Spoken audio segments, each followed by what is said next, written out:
რეზერვის სავალდებულო ალბათ უნდა იყოს. თქვა თქვენ გინდათ წასვლა ჯარში.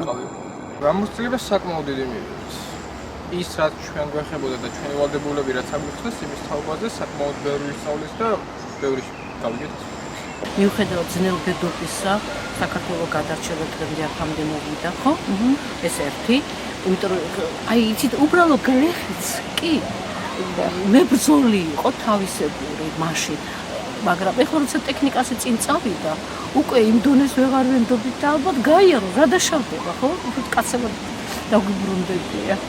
რა თქმა უნდა, ნებაყოფლობით უნდა იყოს. და თუ აღმოჩნდება რომ უმრავლესობას არ უნდა რეზერვში წასვლა და ომის დროს თქვათ ნაკლები სამხედრო ძალა ეყოლება ეგ ხა ყოველს თავისნებაა. ალბათ რა ვისაც უნდა ის უნდა წავიდეს რა. ანუ სავალდებულო არ იყოს. სავალდებულო რატომ არა? თქვათ ჯარი თუ სჭირდება ქვეყანასო? ჯარი თუ ჭირდება ხო არის ესეც და ჯარისკაცები ხო? ხოლმე ჯარისკაცი ვერ იქნება ხო? შინაგანი ჯარისკაცი უნდა იყოს ალბათ რომ წახდეს. აუნდა წავდეს რაღაც რა, ძრავში რა. მე 37 წელს რო გამომიძახე მაციებდა და ჩემი წაყვანა ჯარში არ შეიძლება.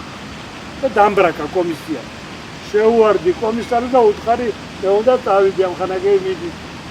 და წავედი ჩემით. აი ესე უნდა მოამზადო ახალგაზრდა. აუცილებელია ეს. თუ გვინდა ყავდეს ჩამოყალიბებული კარგი არ არის. კანონმა საერთოდ არ უნდა დაავალდებულოს ეს ადამიანის სურვილის მიხედვით უნდა იყოს გამოწვეული, თუ მას უნდა რეზერვში და თუ უნდა რომ სამსახურს და ისა საქართველოს დაეხმაროს, უნდა იყოს რეზერვში და აქედან გამომდინარე მე ვფიქრობ რომ კანონი ამ შემთხვევაში უნდა შეიცვალოს ნაკლი, რომ იძულებით აიძულოს მოქალაქე რომ გინეთქო რომ შენ რეზერვში წადი.